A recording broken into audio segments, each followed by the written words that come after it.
Hey, good morning, everyone, and welcome back to another edition of the show. We were off last week, excited to be back, and excited for today's guest. He's a stud, recent world silver medalist, three-time undefeated NCAA champ, a couple of Hodge trophies, no big deal. But it's Zain Retherford from Penn State, now the Nittany Lion Wrestling Club. Thanks for joining us today, Zain. How you doing? Yeah, thanks for having me. Doing great. Awesome. I want to talk about a bunch of wrestling today, and really, I want to go back to if we think about the 2021 Olympic trials, you came out of college as, maybe one of the most, arguably the most dominant guy since Kale, right? 3 undefeated seasons, a pair of Hodges. You made a world team in 17 and another one in 19. 2021 Olympics, a lot of people think, man, Zain's kind of the favorite here. Obviously, not the performance I'm sure you wanted, didn't go the way you wanted. Did any part of you ever start to wonder, like, is this gonna happen? Am I falling short of where I thought I should be, and am I gonna get? And I know you haven't got to where you want to be, but a silver medal is damn encouraging. But was there ever any like doubt or question that either it's not going to happen or I'm not doing the right things, or, I'm sure that doubt and that stuff is hard to creep out of your mind. Maybe not. Yeah, I think after my 2019 performance, that thought definitely entered my mind. Of haven't had a lot of success. I've been at 2 world championships and haven't really lived up to the expectations that I've set for myself, really, and kind of the expectations I've had since my college career. So yeah, those thoughts definitely entered my mind. And after the 2021 Olympic trials, all that anxiety from that definitely just all came at once, I would say. And after that performance, I was just thinking I need to change something.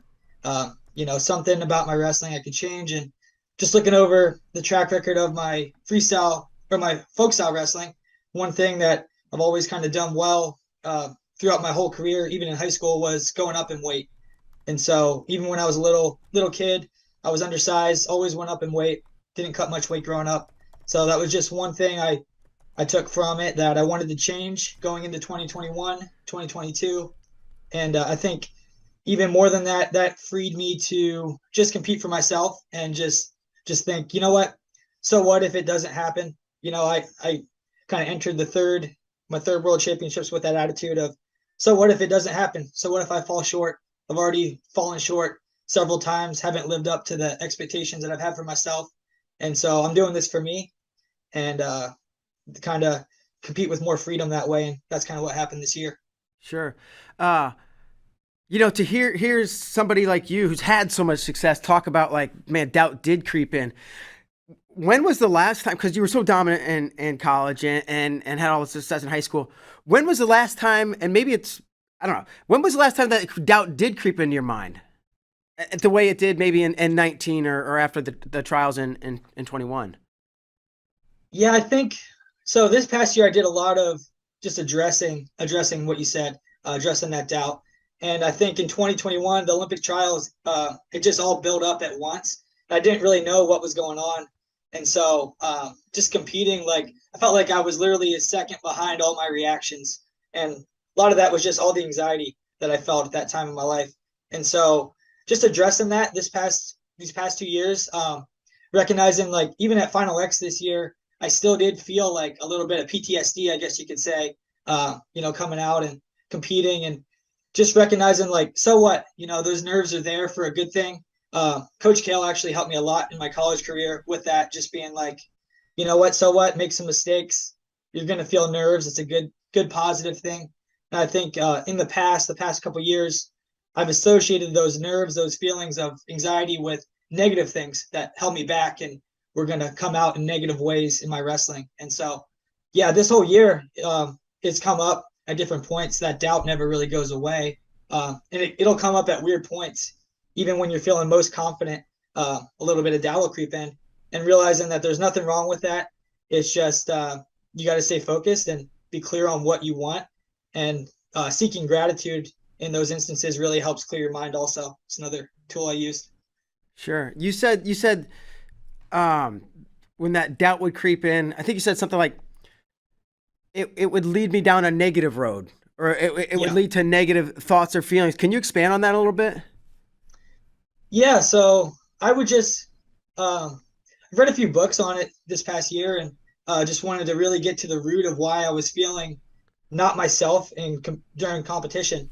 And so the anxiety that I was feeling, the nerves that I was feeling, for whatever reason, I was trying to suppress them, and just be like, you know what, I feel ready. I feel great in the practice room. I know where I can compete. I've competed at some of the best tournaments in the world. I feel ready to go. And then you get to the big tournament, and it's like, holy crap, we're here. And so yeah, those nerves will come out in negative ways. I think that was amplified at the time with the weight cut, and just the performances I've had, before this year really forced me to get introspective and get to the root of that. And I think just focusing on the right things, I still, like I said, I still feel those nerves. I still get excited, but seeing it as excitement versus something that is going to hold me back, just a different lens, I guess you could say, of competing. Sure. What are the name of one or some of those books that you mentioned that you read that maybe helped you work through this? Yeah. Um, I'm not even. I'd have to pull up my phone, but That's I all had it right. on Kindle. This one book, it was a couple hundred pages, and it was just talking about how like sometimes like anxiety is just it's an alarm. It's an alarm system. Your body sometimes just makes things up, kind of, and makes up your brain makes up problems that aren't really even true yet. So I might my my brain might say, you know what, I'm in a wrestling tournament, and this in the past has been a negative experience for me, and my brain would set my body into like increased heart rate, right, and kind of negative things that you would think would push you forward, but at the time was holding me back and making me feel like I shouldn't be feeling that way. And so just recognizing that whenever those thoughts or whenever that feeling actually would come up, just being like, you know what, that's all it is a feeling, and kind of getting introspective and saying, you know what, I'm here because I want to be here. So what if I'm a little bit nervous? That just means I'm excited, and kind of redirecting that nervous energy. So yeah, that's kind of what I've done this past year. This is really interesting stuff. Um, as you're reading this book or books and taking this in and trying to absorb these kind of lessons, at least that you're describing, is there a way to practice them? What you're saying and by maybe going to other tournaments, or is it like you can't get these feelings unless you're at the big one, and so your first chance to implement some of these tools is going to be at the Worlds or maybe Final X?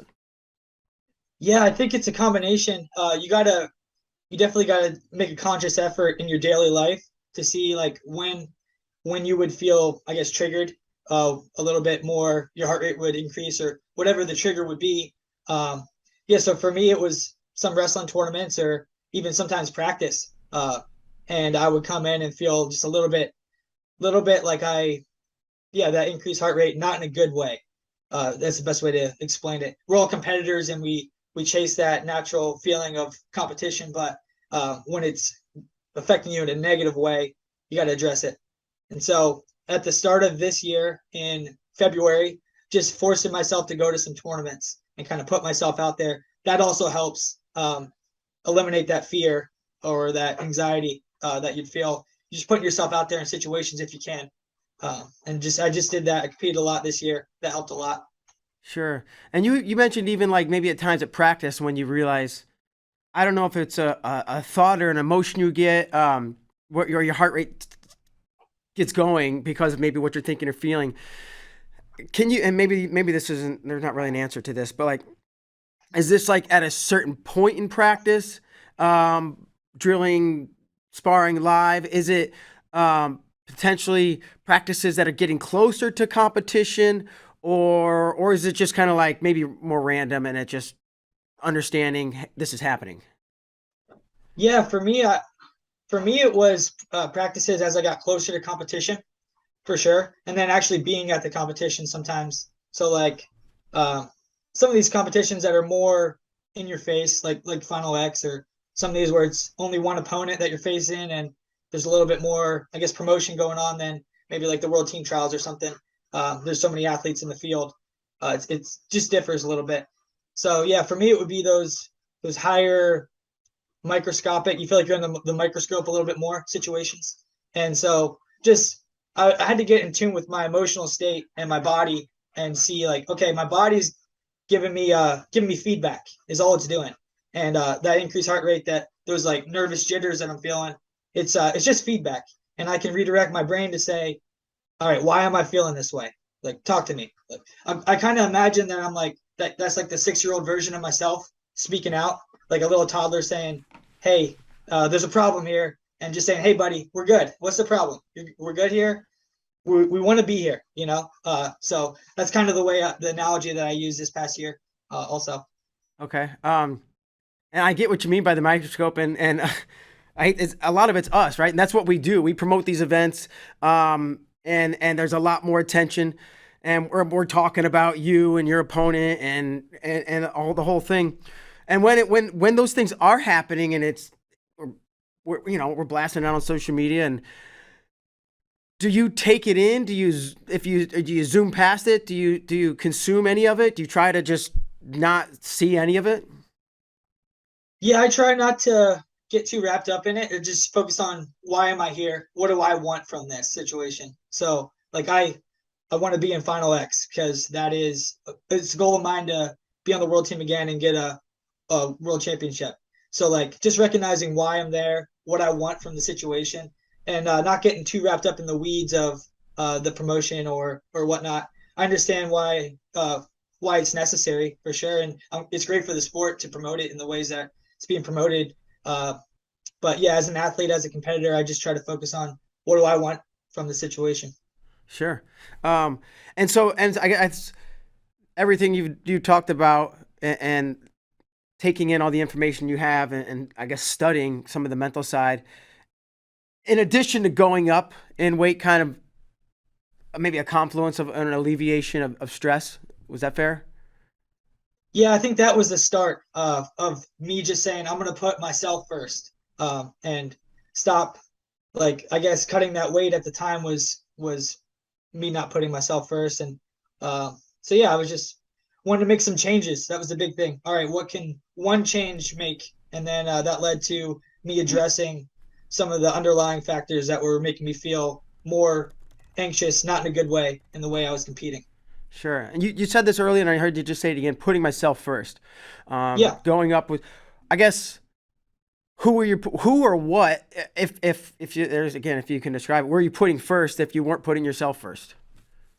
yeah, I think other people's expectations. I was, and that might have been a mental, might have been something that wasn't even real. You know, I think uh, other people think of you less than you think in your mind, Yeah. really, day to day. And so, yeah, I think that's what I was kind of forecasting onto my performances. And so I was like, you know what, forget all this. I don't.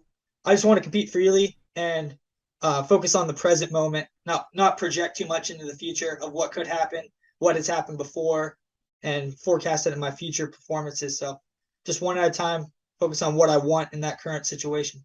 Sure. And I guess back to the hyper focus and scrutiny, like, and I don't want to dig too deep onto this, but obviously the summer of 2019 was a lot of probably stress and everything else. Like, do you think going through that situation, and I can't imagine it was easy, or fun, but do you like that tough experience, and that probably maybe uncomfortable experience, like, has made some of these things easier now to handle and deal with? Yeah, and I think it's freed me a lot. Like, I see the sport as a game now, and I don't put, like, it is my career also in a way, but I don't put too much weight on it really. Like, yes, even this year I took second at the Worlds, and in the past I would be so focused on, like, I wanted to win that, and obviously we're competitors, we want to win everything we're in, but it's freed me. I don't really. I'm just taking the next opportunity, kind of leaving things in the past and focusing on the present. Sweet. Um, so with the lead up to this World Championships, um, how did you feel? And as they got closer, right? Did you feel those times where your heart rate would get worked up, and is that something that you were able to not suppress? I don't know if you want to, but deal with better than you had in the past. No, that's a good word for it, suppress. I think in the past I was suppressing it, and that's what leads it to kind of bottleneck and explode whenever like the Olympic trials, that's what it felt like to me. Everything just I was suppressing. Uh COVID was a weird time. Also, we had a year of I kind of had a year of suppressing whatever competition mindset I was in at the time. And so getting out of that, it's just being more in tune with whatever emotion I'm feeling at the time and allowing my brain to process it, to accept it, and just say, you know what, so what? I know why I'm here, know what I want. And so, yeah, all throughout this year, there would be times where I would feel those emotions at really all the competitions I was in. So, but it was just one at a time, and I've come a long way this year, just in the way I feel competing. You know, every competition got a little bit easier. I started having a little bit more fun, and started getting out of that mental loop I was in, whatever it was. Was that mental loop a thing in college? It would have been more so, I think, without Coach Kale. Coach Kale helped a lot, and I don't even know if he realizes that. But my freshman year of high school of college, he would just tell me I was a young kid, 18 years old at the time, competing against grown men, and he's telling me to make mistakes, and that kind of freed me to like, okay, I don't need to worry about being perfect out here. Um, at the time, I was undefeated, I think, for a good bit of the season, and he's like, go make some mistakes out there, and just being around that energy and the principles that he focuses on, having fun, seeking gratitude. Those are all things that even now I've come back to and have helped me get out of this negative feedback loop, I guess, of my freestyle career and kind of start competing the way I want to compete now. And even more than competing, just feeling good while I'm doing it. You can't really put a price on that. Yeah, amen. This is great. Um, so talk to me about Belgrade. It was in Serbia, right? Belgrade, Serbia. How did you feel this year emotionally getting over to Serbia compared to years in the past? A lot more free. I actually watched a YouTube video of Kolat talking about this, and one thing that he wishes that he did back when he was competing, he said, I don't know when he posted this, but he said that he wished that he explored a little bit more on these trips. You know, we get to go to some cool cities, some cool places, and he wishes that he would have just not been so isolated in his room and got out and sights saw a little bit. So we did that a lot, and I actually watched that video after the tournament. But that's the way I felt. In years past, I was so worried about the competition, and we're over there for 2 weeks, so you got 2 weeks of just thinking about your matches, and that just you almost beat yourself before you get out there mentally. And this time I was just taking it day by day. We saw some cool castles in Germany when we were out there. Tried to sightsee a little bit in Serbia. Not so much that we're like hiking daily and stuff Right. and like getting our legs shot, but just getting out of the room, getting out of the wrestling, and spending some time enjoying that while we're over there. What was the I don't know, what was the coolest thing you did in Serbia prior to obviously the competition, but one of these outside things you're talking about, excursions, whatever, sightseeing.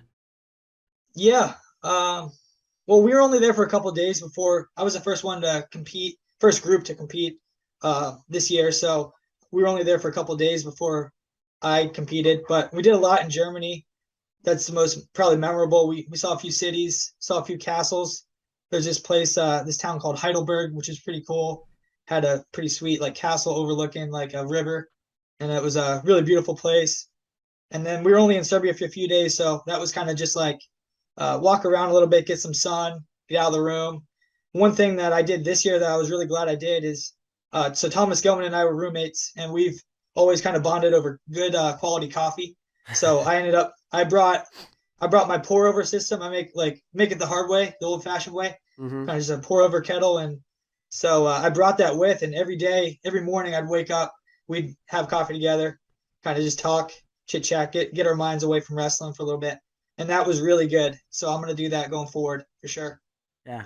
I mean, I've seen castles on TV or whatever, but like when you go into a castle, I don't know. What's it like? Is it furnished? I'm guessing people don't live there, but I don't Yeah. know. Are there bedrooms? Are there I have no idea. We weren't. when we went, it might have been like a Sunday or something where it was closed on the inside, but we just saw like Oh, the outside. But it looks kind of like Game of Thrones ish. So, like you could tell, like I bet that stuff's filmed over in those countries in some of those castles. So it was cool to see like these huge doors that were super thick. Just imagine like trying to storm this castle. We're trying to figure out how we would get in and like infiltrate the castle if we ever had to or something. So that was cool. But I'd love to sip coffee with you and Thomas in Germany and go visit a castle and just hear that conversation. yeah, yeah, it was entertaining. Yeah. Yeah, it's fun. Does he speak any German? Like two German people? I know he knows like at least a little bit. He does pretty good, and he gets offended when so like he'll start speaking in German, and I think it's pretty good, but I think they can realize that he's got a little bit of a American accent, and they'll Sure. start speaking to him in American, in English, and so he'll just be like, no, like please try to talk to me in German. I want to figure it out. But he was doing pretty good when we were over there, and they could understand him and kind of get information back and forth. Yeah. To the wrestling itself, I wouldn't say you cruised the finals, but you had a nice little run. Was that reflective of all the things you kind of talked about in the first part of this interview and the things you addressed and the books you read and the ways you controlled your mind is the right word, but you can know what I'm getting to. Yeah, Yeah, I know what you're getting at. Yeah, I think I retrained my brain to think in a more positive way, competing. Retrain. Some of the things I would tell myself before every match this year, even in practice, was just win the next score. So Jimmy Kennedy actually told me that in practice this past year. Just win the next score. I think I was getting so concerned with like getting off the mat as soon as possible, trying to get a tech fall or create a lead that's really big that I was overlooking the next score. So one at a time. That's kind of how I was building. Whether it's a push out, win that score. Whether he's in on my leg, just win that next score. That's all I got to do for 6 minutes if that's what it takes. So that helped me a lot. And then just saying, so what? Like whatever happens out there, if my I don't know, whatever happens, so what? Um, they were really weird in Serbia. The people in the tunnel, they were really weird about like what briefs you were wearing.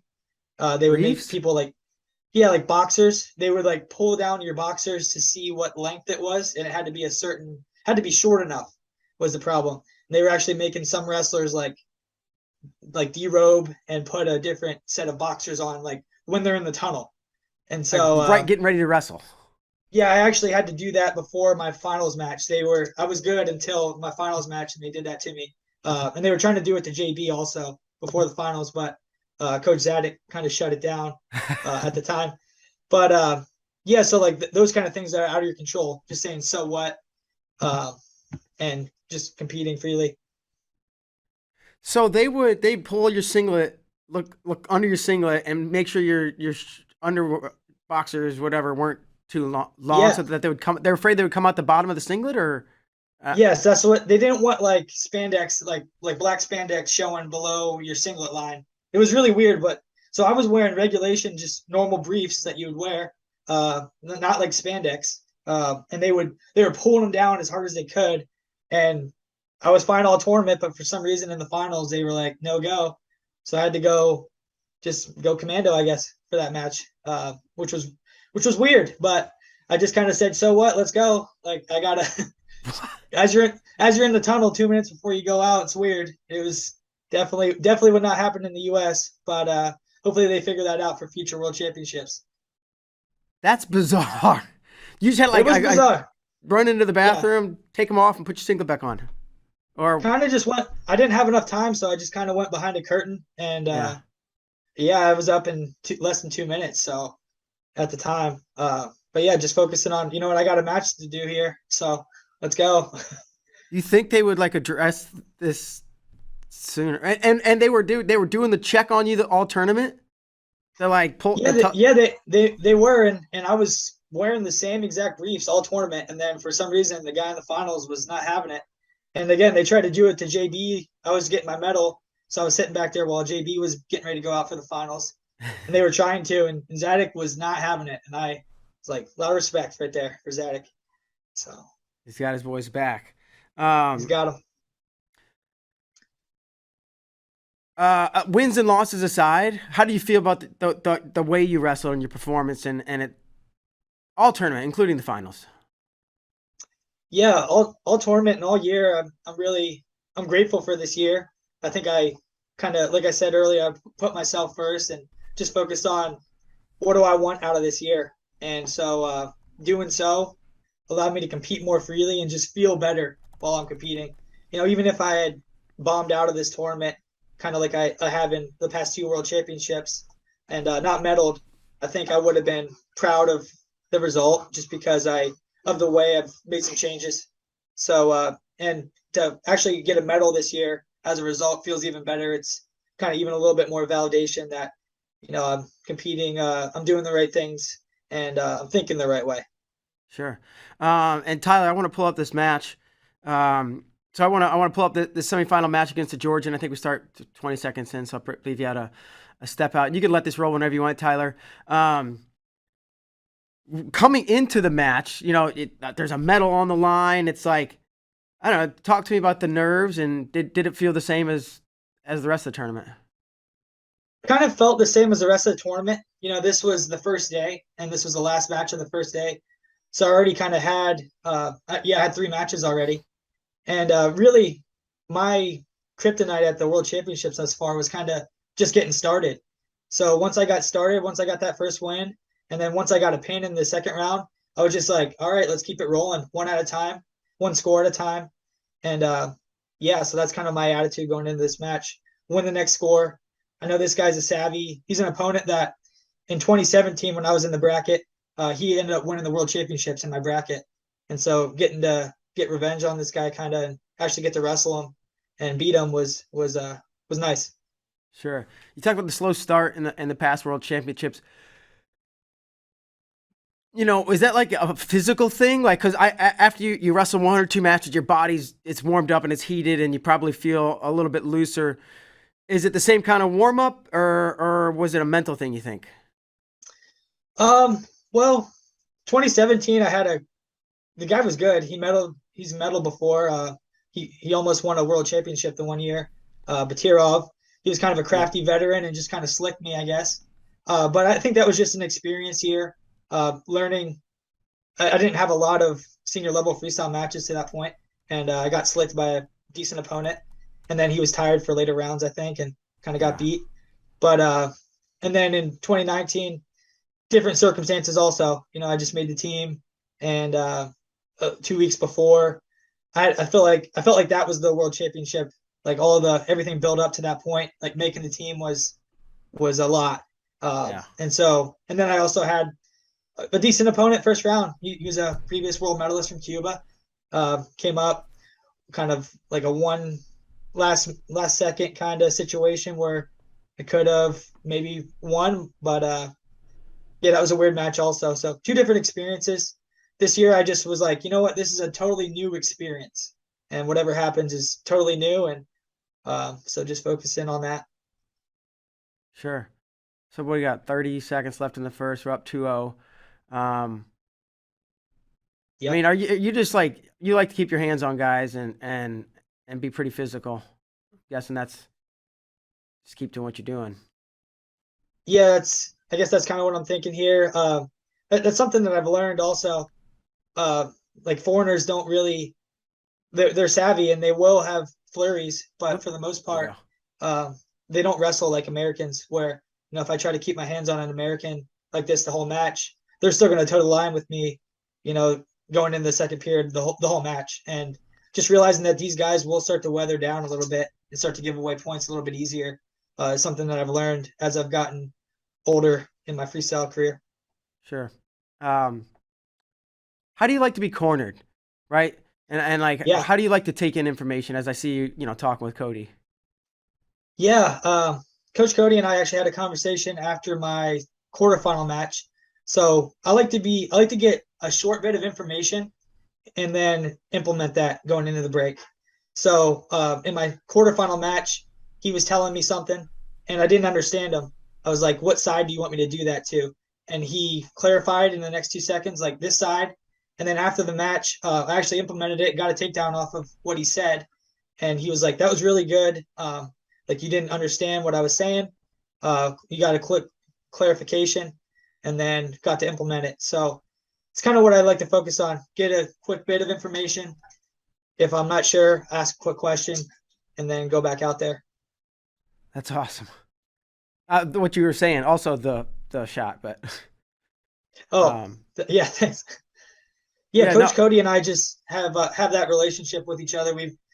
He's been in my corner for so long that he can give me, 6 seconds of is all I really need, and then I can actually go out usually and apply whatever he's saying. So he knows what I need, and I trust him, and it's kind of cool how that relationship has grown over the years. yeah, I find that kind of topic or whatever really fascinating. Like I like to watch the UFC, and they get in the corners and you can hear right. They're like right on top of them with the camera and the mic, and I hear some coaches are like, keep the hand up, jab over here, move left, move right, move your feet, do this, do that. And I'm like, what are you like? How is he gonna? And then somebody's barking from behind, and like everybody's yelling different things, and maybe some people like that, but to me, I'm like, how could you be taking that in? And what you said just makes so much more sense. Where he said one thing, and you got to say, I don't understand, or what side? Yeah. I need a little bit more information, and then he gave it Yep. to you. And I bet he's really calm. I don't see Cody as the kind of guy to get all Yeah. Yeah. worked I up. operate better when there is more calm, I guess, and just like tell me what I need to know, than just getting screamed at, yelled at. Yeah, I operate better as well under that. I mean, have you always known that, or is that even something that you thought about much Well, I was before? I was pretty I was pretty lucky growing up. My dad didn't have a wrestling background, so if there was ever an instance where he would corner me at something, he didn't usually have too much to say, Yeah, uh, and he wasn't. Yeah, so that was nice, and I guess that's just kind of what I'm used to. Is just not really too much to say, and kind of the coaches I've had over the years have all kind of been that way. yeah, that's fantastic. And so we're inside the final minute, and you are not taking your foot off the gas. It's just like constant pressure. Um, Yeah, have you been in situations where, man, I'm up 3-0 with a minute left, and you did shut down, and maybe that kind of yeah, didn't work and in your favor? that's something I've worked on a lot.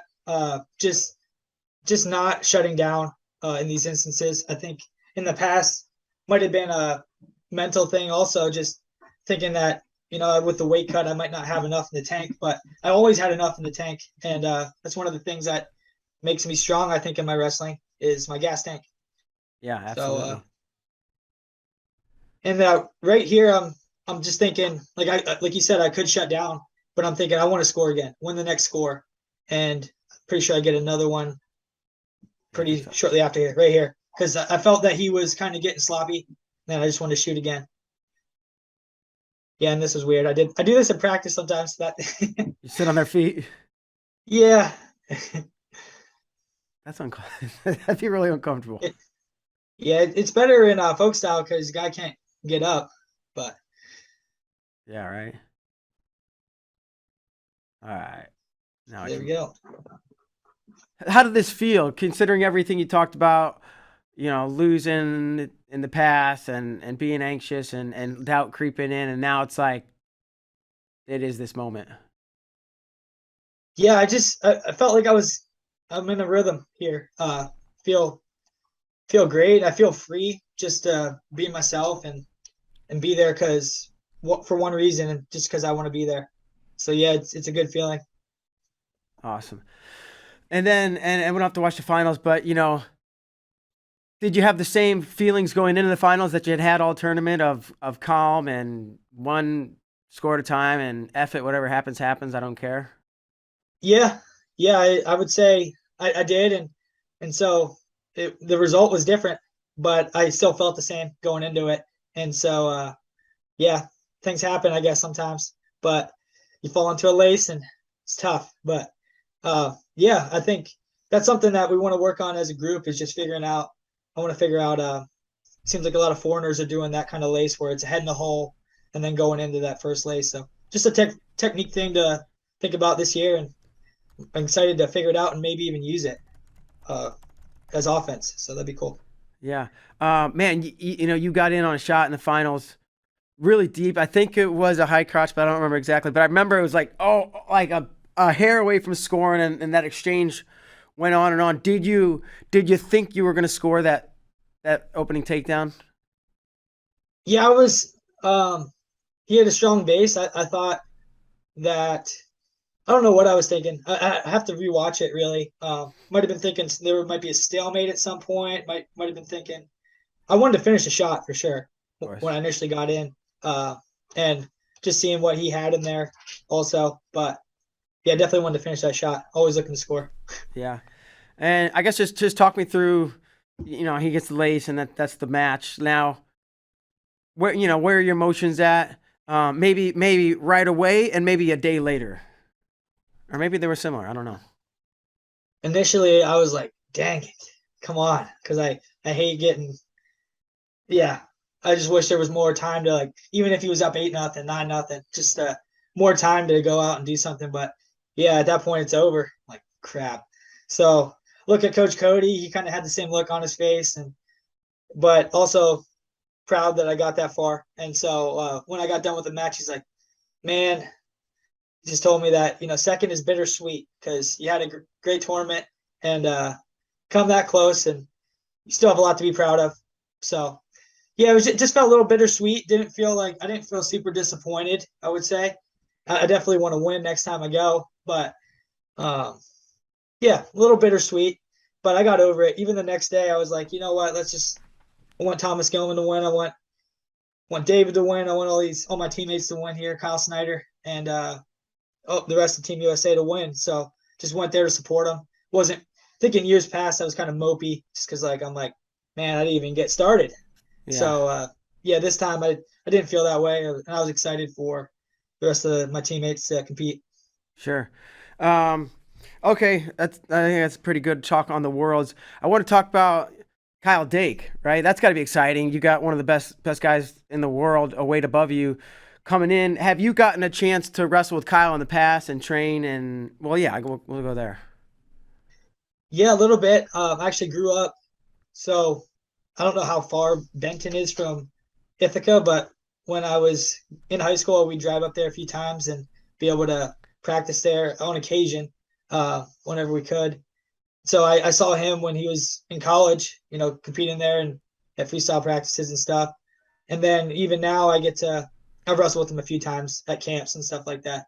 So I'm super excited to work with him, even more so now that he's here, because he's got such a unique feel. No one in the world has the feel that he does, and the wrestling knowledge. I'm looking forward to just picking his brain, and I know he's going to elevate the room at the Nittany Lion Wrestling Club. So I'm super excited that he's here. Yeah, I guess, and also have you you've rolled with him? Have you had a chance to do much of picking his brain, or is that something that it will happen? I think it's something that will happen, and I I haven't had a ton of that yet. Just a occasional, probably about a handful of times that we've actually wrestled at the OTC or whatever. Sure. But And really, just one of the last things I want to ask is 65 was such a cut. Maybe you knew this question was coming. Maybe you don't know the answer. 70's not an Olympic weight. We got 2 years to make a decision. Do you have a thought of where you might? Well, yeah. What do you think you're going to do? Do you have any idea? I don't right now. I trying to stay present minded. I know I'm competing at 70 this year, and it feels good, and so I'm going to keep letting that ride a little bit. And then after Worlds next year, it'll be about like a 6-month turnaround, maybe 7-month turnaround before the Olympic trials. So not a lot of time to either put on size or get size off. I know the situation I'm going to be in, and I'll see where my body's at that time of year. I noticed that being at 70, my weight doesn't fluctuate as much as it did at 65. I don't feel like I'm like binge eating after a tournament like that, like I used to. So I know my body's kind of at like homeostasis or kind of a good point, and I could tip either way. I could be influenced either way. Just want to see where I'm feeling after the Worlds next year. So basically, very shortly after, you'll have to make that decision because you're going to have to shred Yeah, up or shred down. yeah, and I don't. What I don't want to do is I don't want to overlook this year. I know the Yeah. goal is for us is always the Olympics, but the World Championships is a big deal. and it's a big commitment also, and you can't project too far forward, and you're going to lose sight of what's here and now. So got another World Championships process to get through and look forward to this year, and then that 6 month turnaround, I'll figure it out. Yeah, absolutely. When do you think you'll compete next? I know you just got done, and I don't know if it'll Yeah, be. Will you compete yeah, in I know 2022? in 2022. Yeah, any competitions this year? You Yeah, think? I don't think so. I think it'll probably be 2023. So maybe February 2023 or whenever the Pan Am's is. I think in May, something like that. I'd like to get something at the beginning of next year if I can. Do you like the freestyle pacing of competition compared to college? Is like every weekend, twice a weekend in the second semester. Yeah, I do. Yeah, I do like it. Just that it's less taxing on your body. Although I do find competitions when you're competing, it's actually easier on your body also than only practicing because there's a time where you get to taper a little bit and take some time off after a competition kind of thing. So kind of finding that balance between practicing and training and competing not too much either. Sure.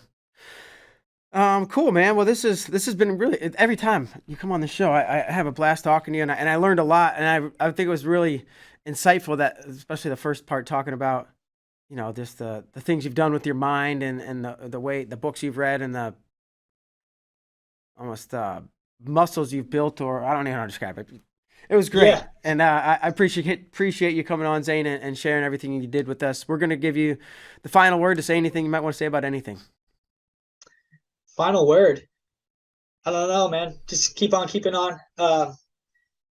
Yeah, and focus on gratitude. Gratitude is it's a powerful tool. I think that's something I focused on this past year. Just every night before I go to bed, try to focus on something I'm grateful for. So I think that just makes you better and gives you a better attitude towards life. So gratitude is great.